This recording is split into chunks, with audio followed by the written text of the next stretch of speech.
ఈరోజు కొన్ని విలువైన సంగతులు మనం ఈరోజు ధ్యానం చేద్దాం.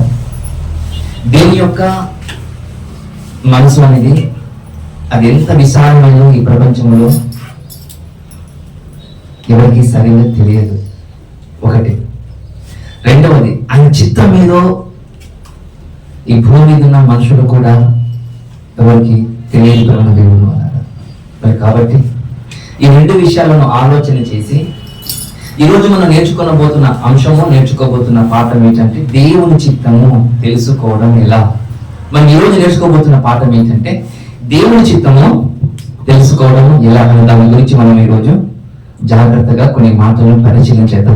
దేవుని ద్వారా మరి దేవుని చిత్తం ఎలా అని ఒకవేళ మనం గుర్తు చేసుకుంటే ఈరోజు చాలా మంది క్రైస్తవ ప్రపంచంలో కొన్ని కోణాలతో మాట్లాడుతున్న వారు ఈరోజు ప్రపంచంలో మనకు కనబడుతున్నారు. ఎలాంటి కోణంతో మాట్లాడుతున్నారంటే ఇది దేవుని చిత్తం సార్, అందుకోసం మేము ఇలా వెళ్ళాము సార్, ఇది దేవుని చిత్తం కాబట్టి మేము ఈ పాపను వివాహం చేసుకున్నాము, ఇది దేవుని చిత్తం కాబట్టి నా కొడుకు ఉద్యోగం వచ్చింది, దేవుని చిత్తం కాబట్టి మా ఇల్లు తండ్రి నిర్మాణం చేసుకున్నాం అనే భావాలతో కూడుకున్న వారు చాలా మంది క్రైస్తవ ప్రపంచంలో ఉన్నారు.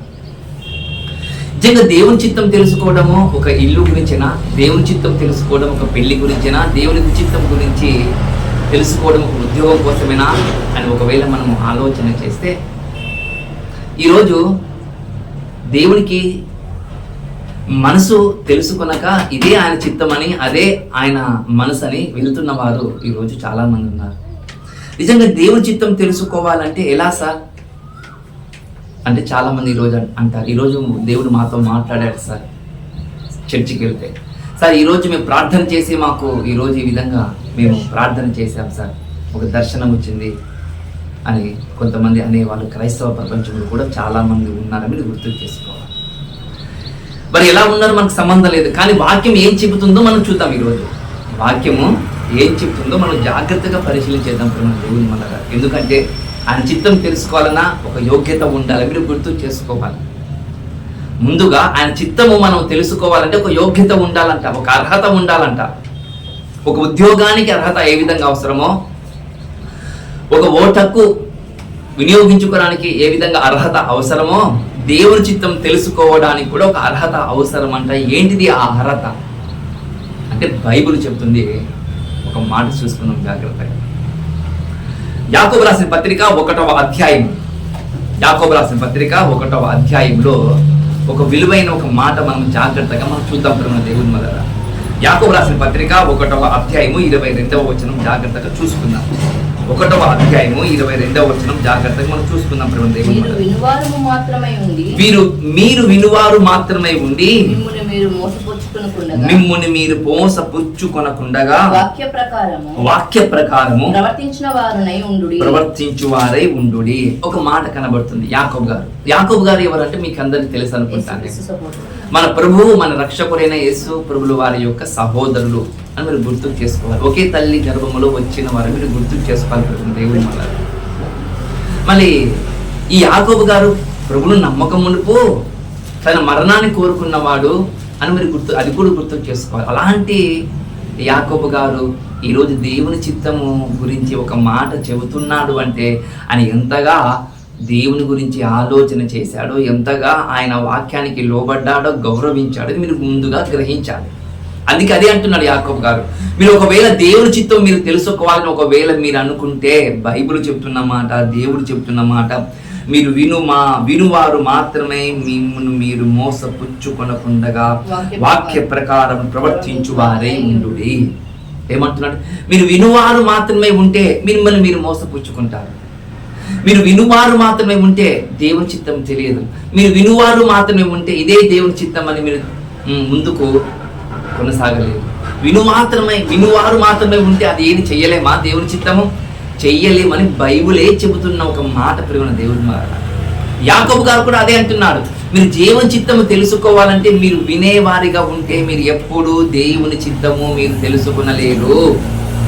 ఎప్పుడు మీరు దేవుని చిత్తమును తెలుసుకునలేరని యాకోబు గారే చెబుతున్న మాట. మళ్ళీ అదే యాకోబు గారు ఏమంటున్నారు తెలుసా? మిమ్మల్ని మీరు మోసపరుచుకోకుండా జాగ్రత్తగా చూసుకొని కూడా అంటున్నాడు. అంటే అనే వినేవారు మాత్రం ఉంటే మనం ఒకటి మోసపోతామా? అవును, మోసపోతాం. వినేవారు మాత్రం ఉంటే మోసపోతాం. కొందరు ఈరోజు ఇలా ఉన్నారంటే క్రైస్తవ సమాజంలో దేవుడు మీతో ఇది సెలవిస్తున్నాడమ్మా అని చెప్పి దేవుని వాక్యముకు తన స్వార్థ ప్రయోజనాల కోసము వాడుకున్న దైవ సేవకులు కూడా ఉన్నారని మీరు గుర్తు చేసుకోవాలి. ఇది దేవుని చిత్తము, ఇది దేవుని చిత్తము అనే వారు ఈరోజు చాలా మంది బోధకులు ఉన్నారు ప్రేమ దేవుని కదా. అందుకంటున్నాడు యాకోబు గారు, దేవుడు సెలవిచ్చుచున్న మాట యాకోబు ద్వారా, మీరు వినువారు మాత్రమే ఉంటే ముందుగా మిమ్మల్ని మీరు మోసపోతారు. నా చిత్తం ఏదో మీకు తెలియదు, నా చిత్తం ఏదో మీకు తెలియదని బైబిల్ చెప్తున్న మాట చూడండి ప్రేమ దేవుని వల్ల. నా చిత్తం తెలియదా? తెలియదు. మరి మీ చిత్తం తెలుసుకోవాలంటే నేను ఏం చేయాలి దేవా అని దేవునికి అడిగితే అని అంటున్నాడు. ఒక మాట అంటున్నాడు, వాక్య ప్రకారం ప్రవర్తించుడి. అద్భుతమైన మాట అది. దేవుని చిత్తం తెలుసుకోవాలంటే వాక్య ప్రకారముగా మనము ప్రవర్తించాలి.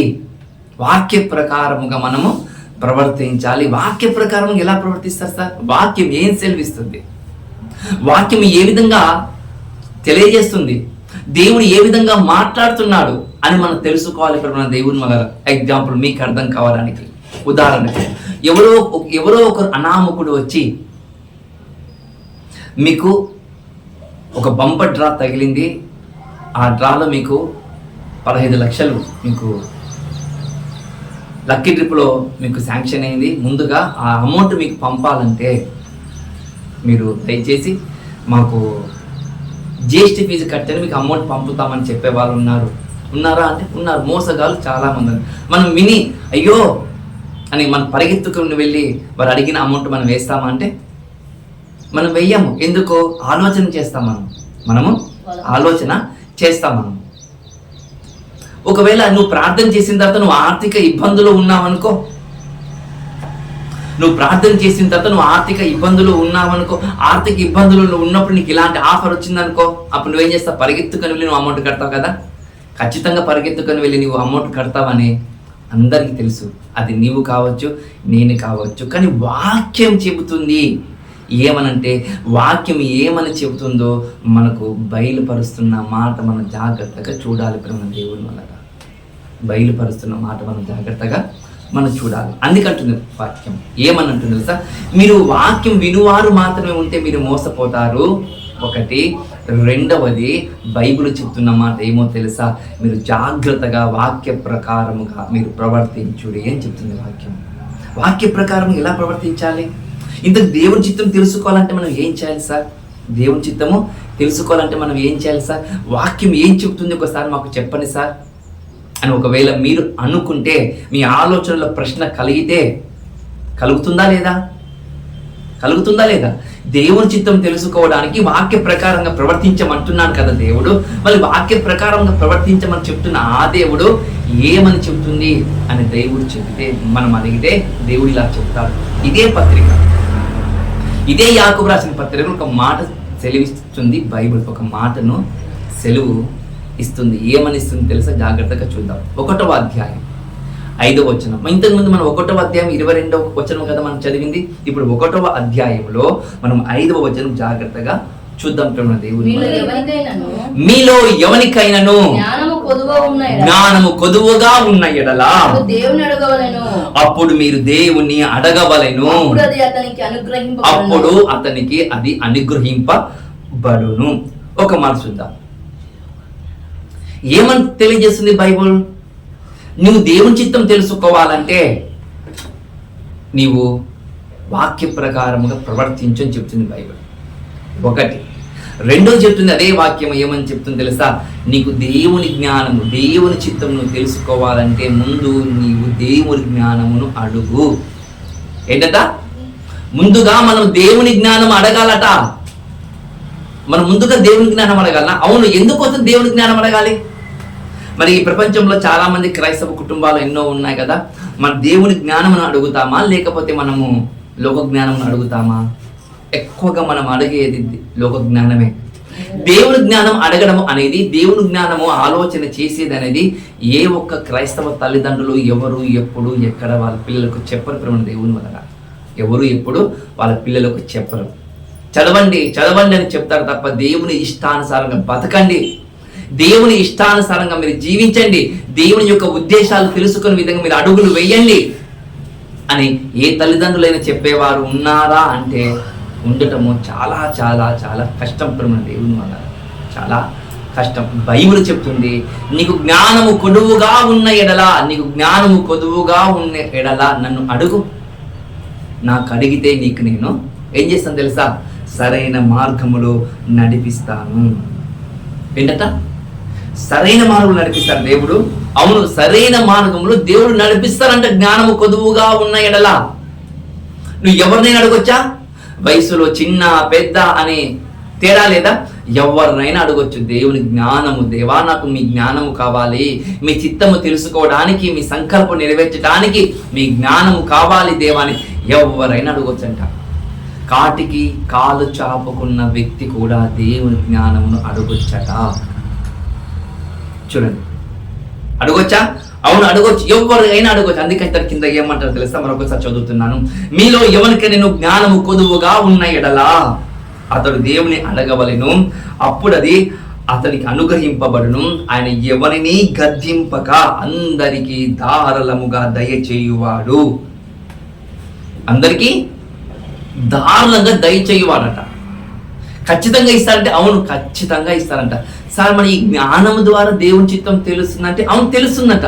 ఈ జ్ఞానము ద్వారా దేవుని చిత్తము ఎలా తెలుసుకోవాలి సార్?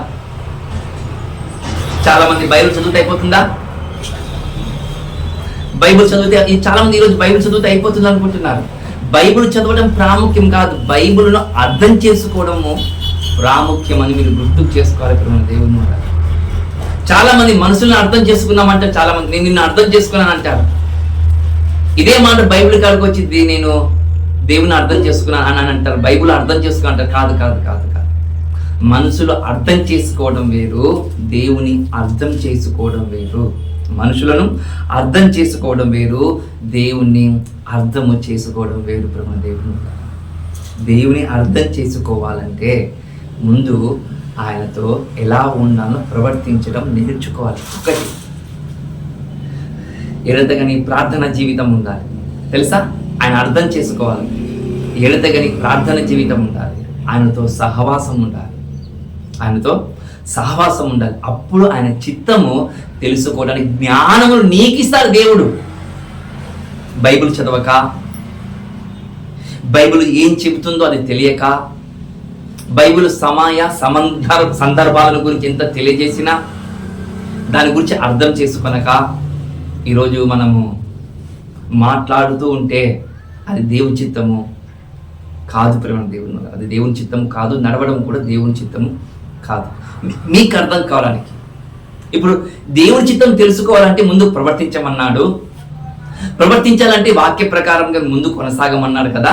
ఈ వాక్యం చెబుతుంది, మీరు నా చిత్తం తెలుసుకోవాలంటే జ్ఞానమును అడగండి అంటున్నాడు దేవుడు. జ్ఞానమును అడగండి అని బైబిల్ చెప్తున్న మాట మనం చూసాం. మరొక మాట కూడా జాగ్రత్తగా మనం చూద్దాం. దేవుడు అపోస్తలుడైన పౌలు గారు ఈ విధంగా అంటున్నారు. ఫిలిప్పీయులకు రాసిన పత్రిక, అపోస్తలుడైన పౌలు గారు ఫిలిప్పీయులకు రాసిన పత్రిక 4వ అధ్యాయము 6వ వచనంలో ఒక మాట జాగ్రత్తగా మనం చూద్దాం. దేవుడు ఫిలిప్పీయులకు రాసిన పత్రిక 4వ అధ్యాయము 6వ వచనం జాగ్రత్తగా మనం చూసుకుందాం. 6వ వచనం జాగ్రత్తగా చూద్దాం. దేవుని గురించి చింతపడ దేవుని గురించి కాదు, దేని గురించి చింతపడి. ఓకే, ఇక్కడ ఏం కనబడుతుంటే దేని గురించి చింతపడొద్దు, కానీ ప్రతి విషయంలో. చూడండి, ఒక మాట చెప్తుంది బైబిల్. నువ్వు దేవుని చిత్తం తెలుసుకోవాలంటే ముందు జ్ఞానం అడగమన్నాడు కదా. ఆ జ్ఞానం ఏమని చెప్తుంది తెలుసా? ఆ జ్ఞానం ఏమని నీకు తెలియజేస్తుంది తెలుసా?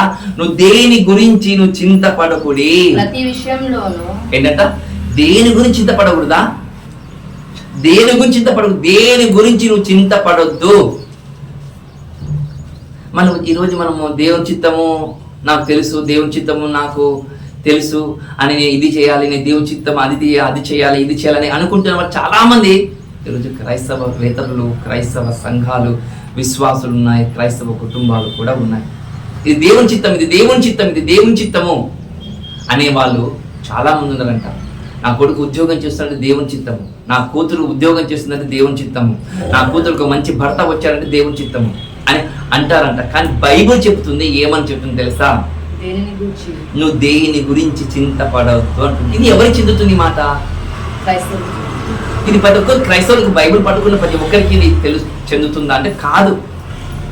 ఇది చెందదు, ప్రతి ఒక్కరికి చెందే కాదు ఇది మాట. ఇది అది కేవలం ఒక అర్హత కలిగిన వారికి మాత్రమే చెందుతున్న మాట. ప్రేమ దేవుని వల్ల ఎలా చెప్పగలుగుతారు పడతారంటే, ఒక మాట చూడండి, నేను చదువుతాను 4వ అధ్యాయంలో 1వ వచనంలో. కావున నేను అపేక్షించిన నా ప్రియ సహోదరులారా, నా ఆనందమును నా కిరీటమని ఉన్న నా ప్రియులారా, ఇట్లు ప్రభు నందు స్థిరులై ఉండుడి.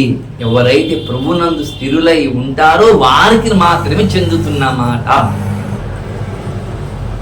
దేవుని చిత్తం తెలుసుకోవడం ఎలా అంటే, ముందుగా ప్రభునందు స్థిరులుగా ఉండాలట. ఎలా? స్థిరులుగా ఉన్నట. స్థిరులుగా ఉన్న వారికి బైబిల్ చెప్తున్న మాట, నువ్వు దేని గురించి చింతపడవద్దు. ఏంటట?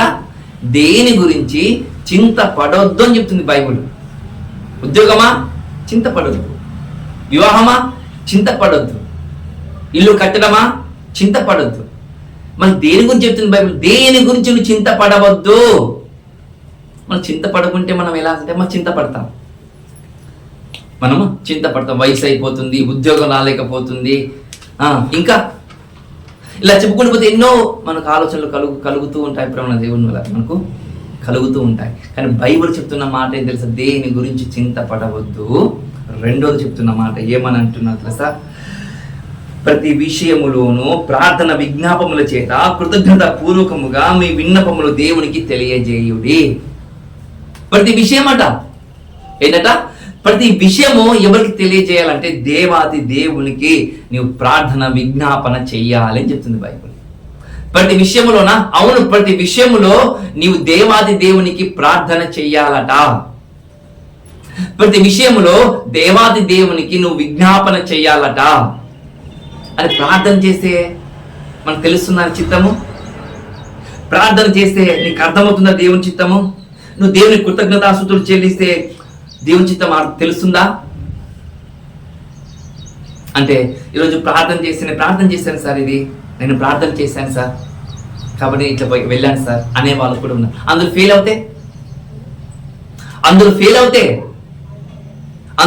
అవుతే అందులో నువ్వు ముందుకు రాలేకపోతే నువ్వు దేవుని చిత్తం తెలుసుకోలేదా?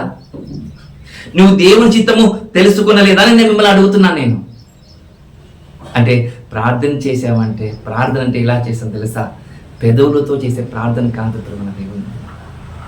బైబిల్ చెప్తున్న మాట ఏమని చెప్తుంది తెలుసా? నా ఆనందమునకు మీరే, నా కిరీటంకు కారణమైన వారు మీరే అని చెప్తున్న పౌలు గారు. ఈరోజు నేను సంతోషపడుతున్నానంటే, నేను ఆనందంగా ఉన్నానంటే, నేను చనిపోయిన తర్వాత ఒక జీవ కిరీటం లభ్యం అవుతుంది అంటే దానికి కారణం ఎవరు తెలుసా? మీరే. మేము ఎందుకు కారణము? నాకు దొరకడానికి, జీవ కిరీటం దొరకడానికి మీరే కారణం. ఎందుకంటే మీరు దేవునిలో బాగున్నారు కాబట్టి, మీరు దేవునిలో ఎదుగుతున్నారు కాబట్టి, మీరందరూ ఏక మనసు గలవారై ఉన్నారు కాబట్టి,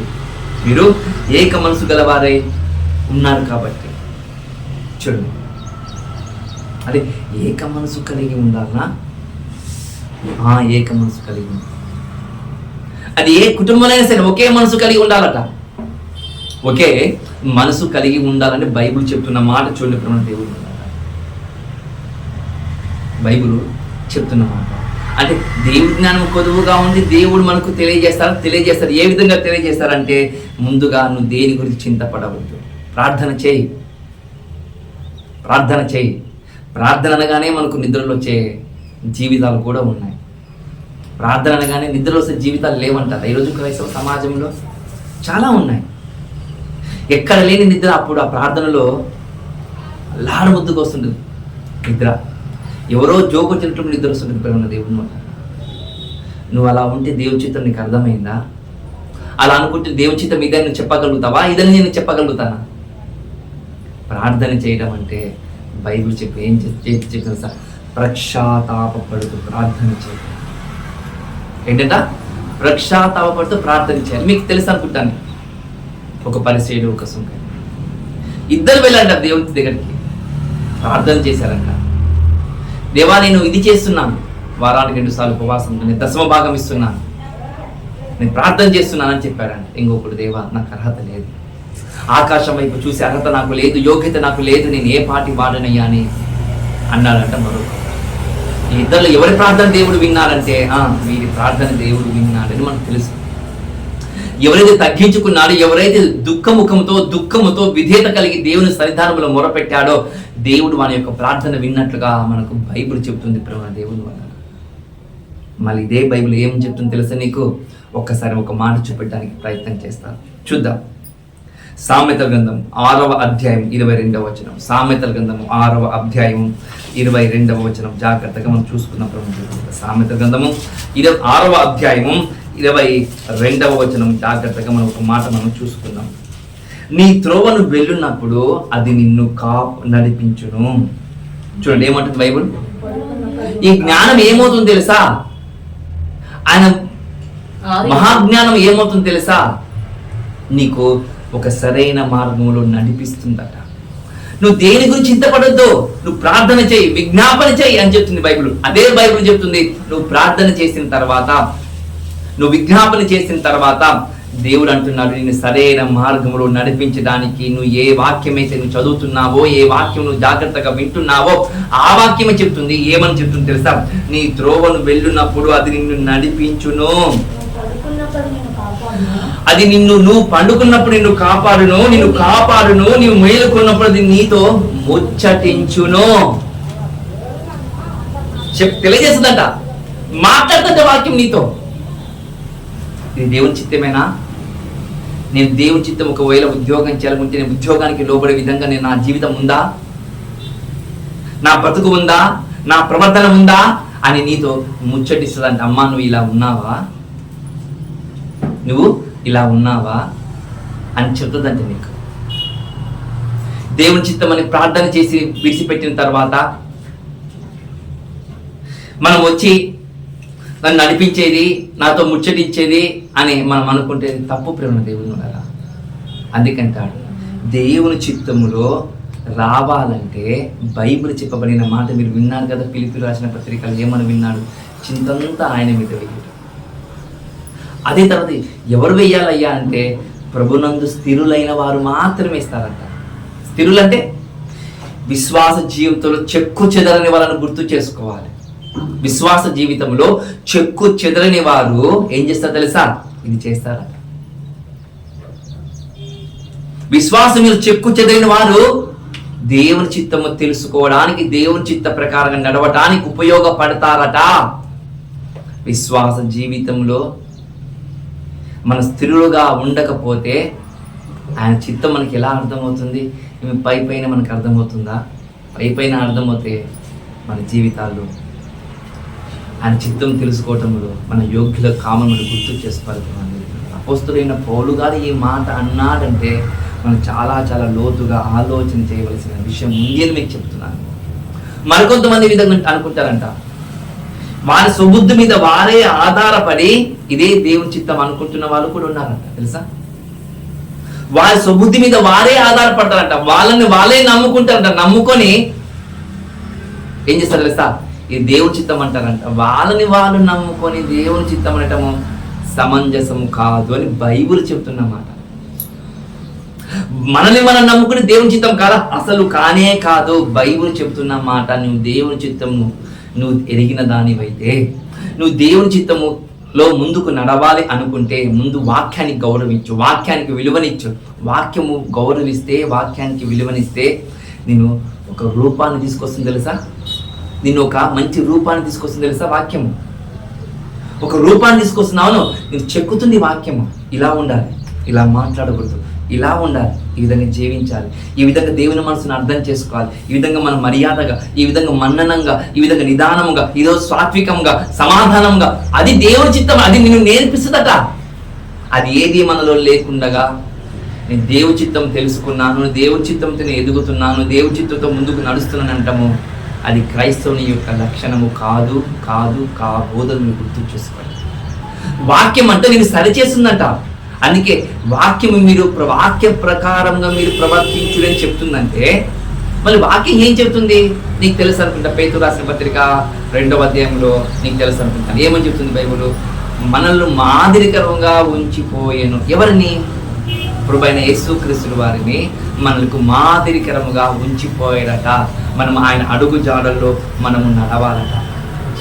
మనకు మాదిరిగా ఆయన ఎలా నడిచాడో, ఆయన ఎలా మాట్లాడాడో, ఆయన ఏ విధంగా ముందుకు కొనసాగాడో, ఆయన ఏ విధంగా ప్రార్థన చేశాడో, ఆయన ఏ విధంగా వాక్యముతో నెమరు వేసుకుంటూ సమాజానికి తెలియపరిచాడో, అది తెలియపరుస్తుంటే నువ్వు ఆ యేసుక్రీస్తు వారిని మాదిరికరంగా చూసుకొని ముందుకు వెళ్ళని చెప్తుందండి బైబిల్. అదే వాక్య ప్రకారంగా నీవు ప్రవర్తించుని చెప్తుంది బైబిల్. చూడు, అందుకన్నాడు పౌలు గారు కూడా ఏమన్నాడు? నేను క్రీస్తుని పోలి నడుచుచున్నాను, మీరు నన్ను పోలి నడువుడు అన్నాడు. ఎందుకన్నాడు ఆ మాట? ఆయన చిత్తము చేస్తున్నాడు కాబట్టి పౌలు గారు, ఆయన చిత్తంలో ముందుకు వెళ్తున్నాడు కాబట్టి పౌలు గారు, అలా వెళ్తున్నాడు కాబట్టి, అలా చేస్తున్నాడు కాబట్టి నేను ఉన్నట్లుగా మీరు నడువుడి అన్నాడు.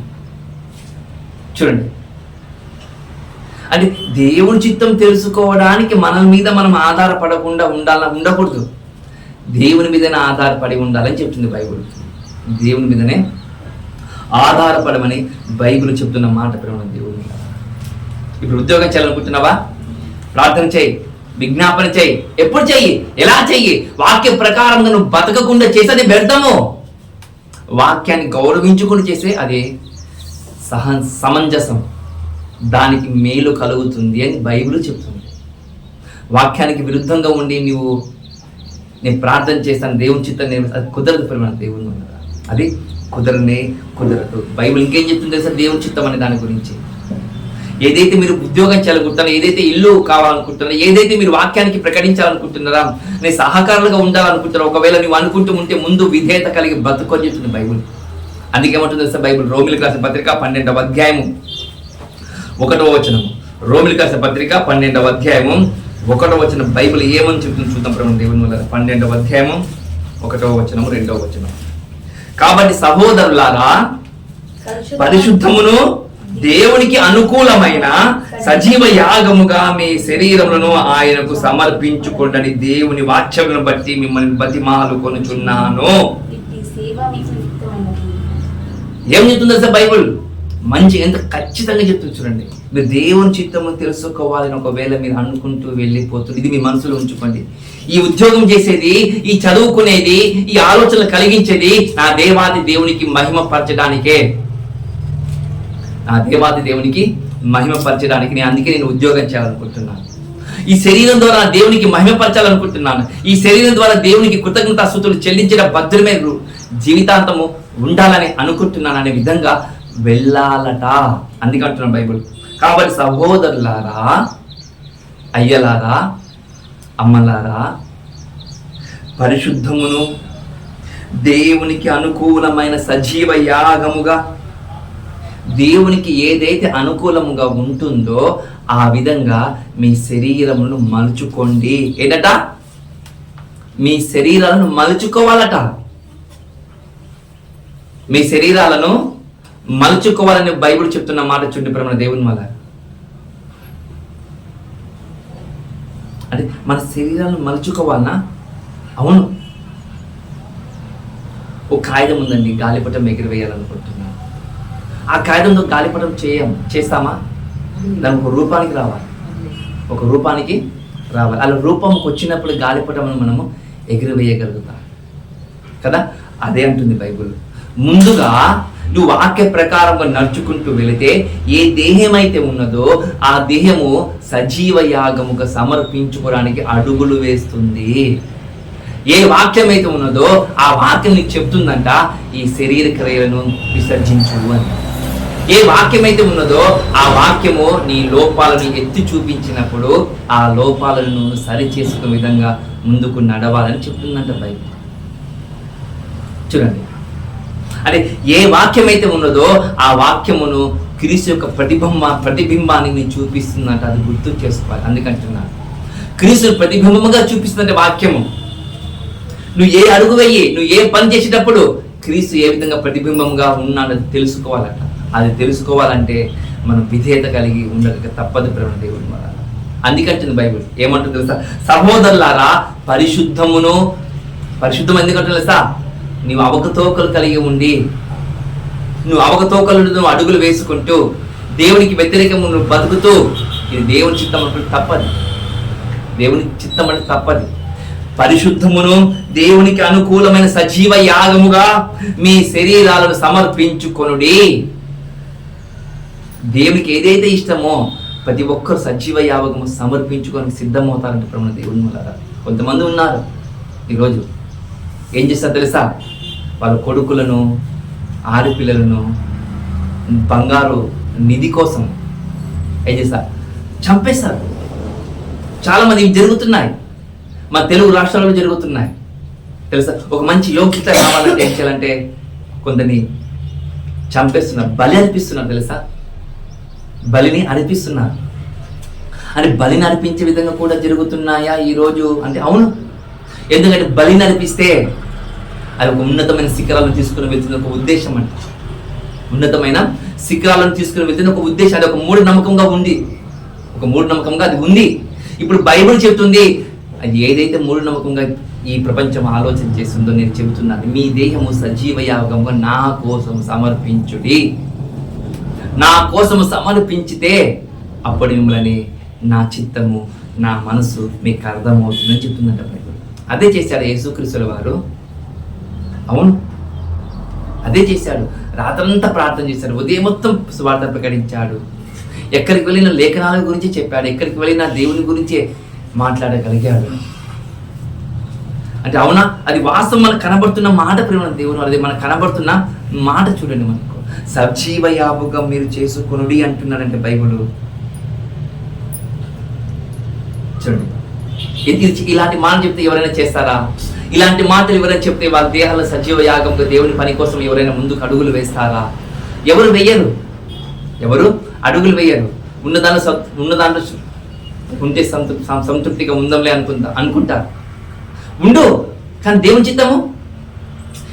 చిత్తము అపోస్తలుడైన పౌలు గారు నిజ దేవుని తెలుసుకున్న తర్వాత నేను ఇక్కడ ఉండి పరిచర్య చేసుకుంటానని ఒకవేళ అనుకుంటే ఈ రోజు ప్రపంచవ్యాప్తంగా సువార్త పరిచర్య జరిగేదా అని నేను అడుగుతున్నాను మీకు. నేను జరిగేదా? మళ్ళీ అది దేవుని చిత్తం కాదా? కాదు. ఒక చోట ఉండటం దేవుని చిత్తం అనేది తన దేహానికి ముందుగా సజీవ యాగం సమర్పించుకున్నాడు కాబట్టి పౌలు గారు ప్రపంచాన్ని మొత్తం సువార్త తీసుకుని వెళ్ళారు. సువార్తను తీసుకుని వెళ్ళారు. చాలా మంది వాక్యం వింటారంట. ఇప్పుడు మీరు అందరూ వాక్యం వింటున్నారు. ఇప్పుడు చెప్పబడిన వాటి ఒక 10 నిమిషాలు ఎవరైనా చెప్పమంటే ఎవరు చెప్పరు. ఎందుకు? వింటారు కానీ ఎవరు ఆలోచన చేయరు. ఇదే పౌలు గారు 10వ అధ్యాయంలో ఒక మాట చెప్పడం చూస్తున్నాం. చూడండి, ఇదే 10వ అధ్యాయంలో 16వ వచనం చూద్దాం. 10వ అధ్యాయం 16వ వచనం. ఆయనను అందరూ సువార్తకు లోబడలేదు. అంటే ఇప్పుడు ఏదైతే చెప్పబడుతున్నానో ఆ వాక్యానికి ఎవరు లోబడలేదు. ఎవరు లోబడలేదు అంటే లోబడరంట. ఇది నా కోసమే చెప్పబడుతుంది, ఇది నాకు సూటిపొట్టి మాట కోసమే చెప్పబడుతుంది అంటే యు ఆర్ రాంగ్. నువ్వు దేవుని చిత్తము అపార్థం చేసుకున్నావు, దేవుని మాట నువ్వు అపార్థం చేసుకున్నావు, దేవునికి నువ్వు లోబడలేదని గుర్తు చేసుకోవాలి. ఇక్కడ బైబిల్ చెప్తుంది ఆయనను అందరూ దేవుని వాక్యానికి ఎవరు లోబడలేదు. ప్రభువా మేము తెలియజేసిన సమాచారం ఎవరు నమ్ముతారు చెప్పండి? మేము తెలియజేసిన సమాచారం ఎవరు నమ్ముతారు చెప్పండి అని యేషయా చెప్పుచున్నాడు. యేషయా చెప్పారంట. మీరు చెప్తారంట కానీ వాళ్ళు వినరంట. ఎందుకంటే దుర్ద చెవులు గలవారుగా ఉన్నారట. చూడండి, దుర్ద చెవులు గలవారిగా ఉన్నారు. ఎవరు నమ్ముతారు? ఎవరు నమ్మరు. ఇలాంటి మాట చెప్తే ఎవరైనా నమ్ముతారా? దేవుని చిత్తం తెలుసుకోవాలంటే ఒక నెత్తి మీద ఒక చిన్న ప్రార్థన చేసి వెళ్ళిపోతే దేవుని చిత్తం అంటే అది నమ్ముతారు. నువ్వు దేవుని చిత్తం తెలుసుకోవాలంటే ముందుకు వాక్య ప్రకారంగా నువ్వు నడుచుకో. ఒకటి. రెండవది, ఆ వాక్యం ఏది చెప్తుందంటే జ్ఞానమును అడుగని చెప్తుంది. ఎందుకు జ్ఞానం అడగమని చెప్తుంది? నువ్వు సరైన మార్గంలో నడిపించడానికి, నీ చింత మొత్తం ఆయన మీద వేయటానికి, ఆయన చిత్తం తెలుసుకోవడానికి ఉపయోగపడుతుంది. అది చెప్పిన తర్వాత బైబిల్ ఏం చెప్తుందంటే ఒక మాట మనం చూసుకున్నాం. ఏమని చూసుకున్నాం తెలుసా? సామెతల గ్రంథంలో మనము 28వ అధ్యాయము 26వ వచనం ఒకసారి చూసుకున్నాం. ఆ మాట చూసుకుని మనం ముగించుకున్నాం. సామెత గ్రంథము 28వ అధ్యాయం 26వ వచనం ఒకసారి జాగ్రత్తగా చూసుకున్నాం. 28, 26. వాని దేవుడే సామెత గ్రంథము 28వ అధ్యాయము. తన మనసును నమ్ముకున్నవాడు చూడు, తన మనసును నమ్ముకున్నవాడట బుద్ధిహీనుడట. బుద్ధిహీనుడట. జ్ఞానముగా ప్రవర్తించువాడు చూడు, జ్ఞానముగా ప్రవర్తించువాడు. తప్పించుకొనును. చూడండి, తన మనసును నమ్ముకున్నవాడు ఏమవుతాడట? బుద్ధిహీనుడట. అంటే మనల్ని మనం నమ్ముకుంటే బుద్ధిహీనులు అవుతామా? అవును. మనం ఎవరిని నమ్ముకోవాలంటే జ్ఞానం నమ్ముకో. జ్ఞానం ఏం చెప్తుంది? నీ చింత యావత్తు నా మీద వేయమంటుంది. జ్ఞానం ఏం చెప్తుంది?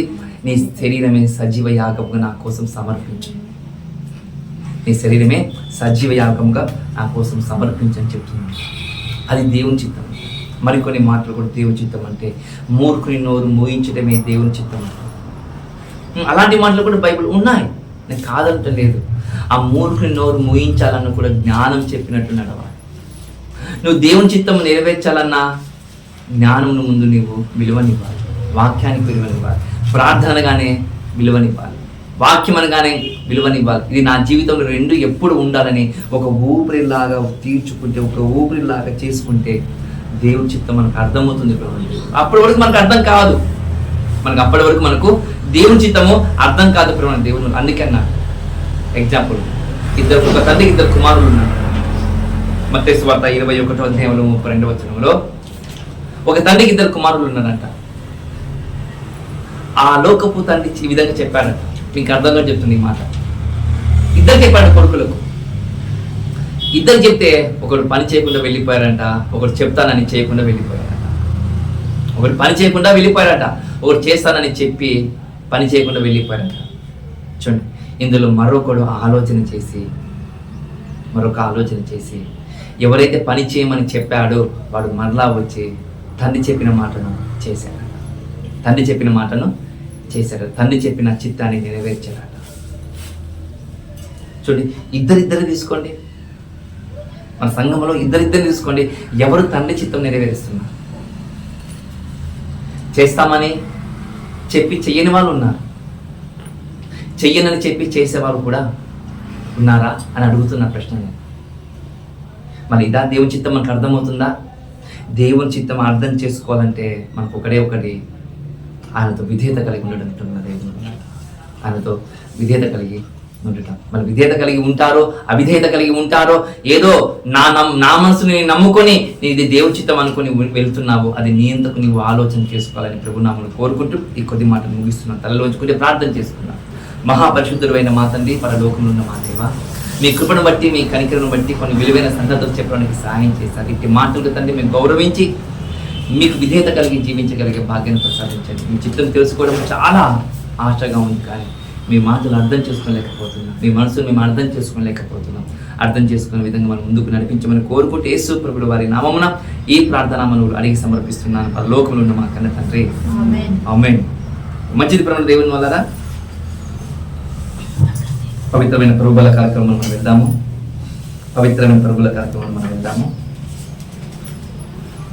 కొరింథీయులకు రాసిన మొదటి